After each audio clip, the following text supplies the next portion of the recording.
मैं doctor Rashmi Agarwal, associate professor history, SME government PG college Nathdwara से।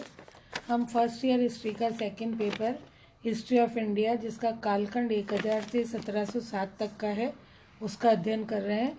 अध्ययन में हमारा विषय चल रहा है शेरशाह का चरित्र और इतिहास में उसका स्थान, उसका जो मूल्यांकन था वो क्या था। अभी इससे पूर्व में हमने शेरशाह का जो प्रशासन है वह अध्ययन किया था, उसी क्रम को हम आगे बढ़ा रहे हैं। शेरशाह का चरित्र और उसका मूल्यांकन। शेरशाह मध्यकालीन भारत का एक प्रसिद्ध तथा महान शासक था, जिसने घोर परिश्रम के द्वारा प्रजा के जीवन को सुखी और समृद्धशाली बनाने में पूर्ण प्रयास किया था। शेरशाह का भारत के प्रसिद्ध शासकों, प्रबंधकों तथा सुधारकों में अपना एक विशिष्ट स्थान है। एक मानव के रूप में शेरशाह विजेता, कुशल शासक, योग्य सेनापति और उदार तथा प्रजाप्रिय सुल्तान था। वह असाधारण प्रतिभा का धनी था। उसके राज्यपद का आदर्श बहुत ऊंचा था।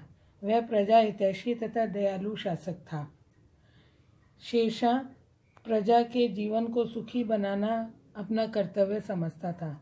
डॉक्टर कानूनगो के अनुसार शेरशाह का हृदय प्रजा के लिए पिता तुल्य और उपद्रवियों के लिए कठोर था, परंतु निर्बल और दीन दुखियों के लिए दया और प्रेम का सागर हिलोरे मारता रहता था। वह एक न्यायप्रिय शासक की तरह शेरशाह ने हिंदू और मुसलमानों में न्याय की दृष्टि से कभी कोई भेद नहीं किया था। वह कहा करता था, न्याय एक ऐसा उत्तम धार्मिक संस्कार है जिसकी प्रशंसा हिंदू व मुस्लिम दोनों जातियों के बादशाहों को करनी चाहिए। अपराधियों को दंड देते समय वह ऊंच नीच, अमीर गरीब किसी भी प्रकार का भेदभाव नहीं रखता था।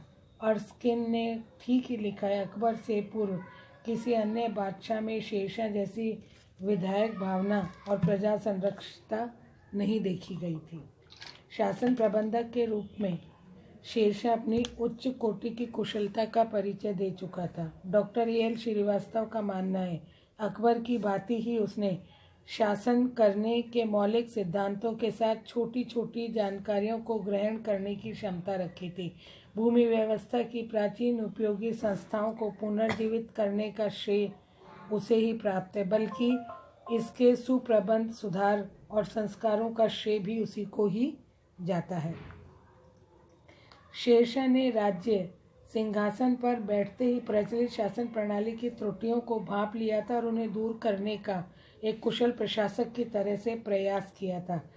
इतिहासकार कीन के अनुसार सुल्तान बनने के बाद प्रशासकीय क्षेत्र में उसने जो ख्याति प्राप्त की वह अन्य सुल्तानों में दुर्लभ है।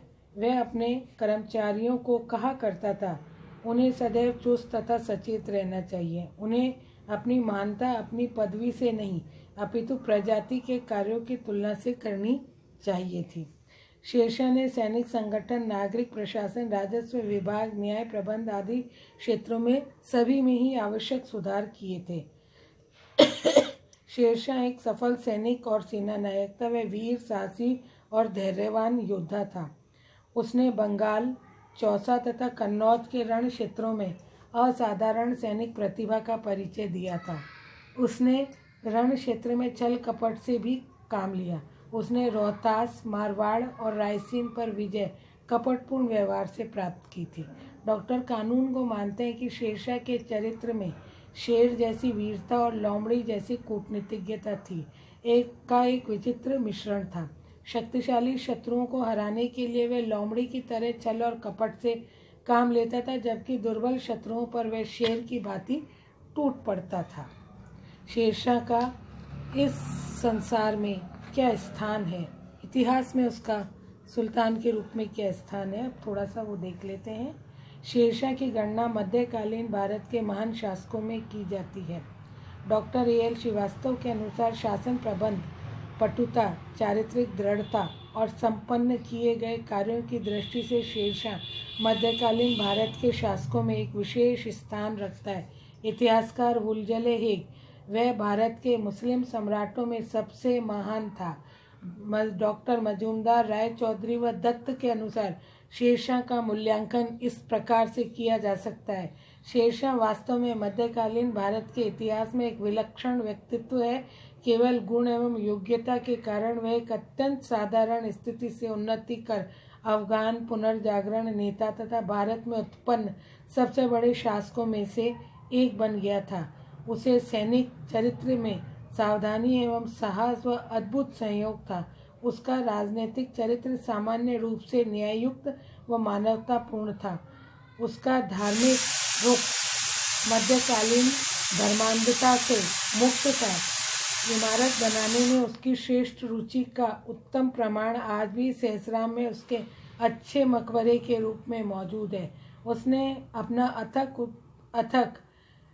अथक योग्यता राज्य की सेवा में लगाई। उसके सुधार जनता के लिए कल्याणकारी थे। इस तरह के विचार हैं मजूमदार, राय चौधरी और दत्त के, जो शेरशाह का मूल्यांकन कर रहे हैं।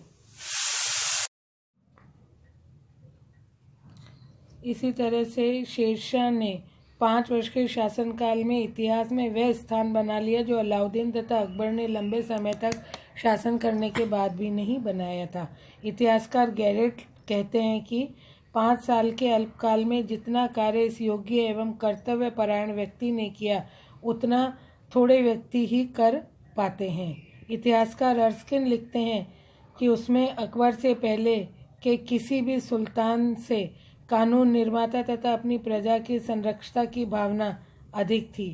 E.B. हेवेल का कथन है कि सैनिक और असैनिक मामलों में शेरशाह ने अद्भुत योग्यता का परिचय दिया था।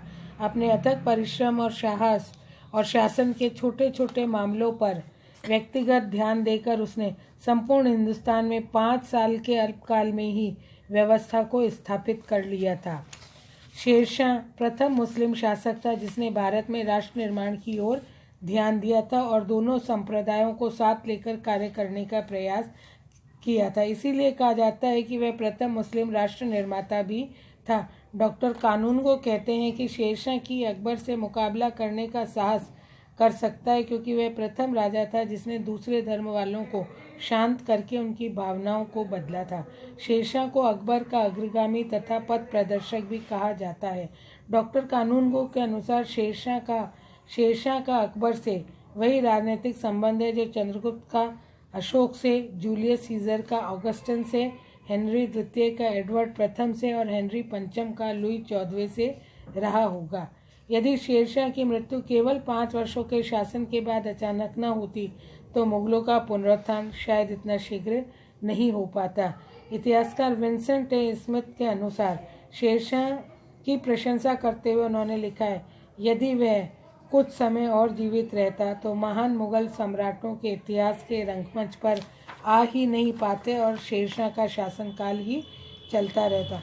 किंतु फिर भी हम ये मान सकते हैं कि शेरशाह एक महान सुल्तान था। शेरशाह अकबर का अग्रगामी व पथ प्रदर्शक था।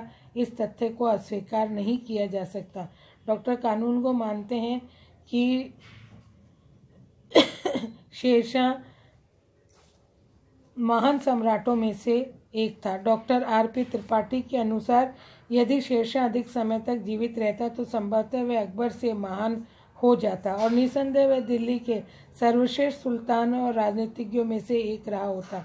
निश्चय ही उसने अकबर की महान उदार नीति के मार्ग का निर्माण किया और वह स्वयं उसी अर्थों में उसका अग्रसर था। इस तरह से शेरशाह को हम अकबर का अग्रगामी मानते हैं, चाहे वह राज्य का आदर्श का निर्माण हो, जन कल्याणकारी कार्य हो, राष्ट्र निर्माण के कार्य हो, भूमि प्रबंध हो, सैन्य प्रबंध हो, नागरिक प्रशासन हो, कुछ भी हो, ये हम मान सकते हैं कि शेरशाह संभवतः अकबर का अग्रगामी रहा था। यद्यपि अकबर ने शेरशाह से काफ़ी कुछ सीखा, किंतु शेरशाह को उसका पूर्णतः अग्रगामी बताना उसकी प्रतिभा के साथ अन्याय करना होगा।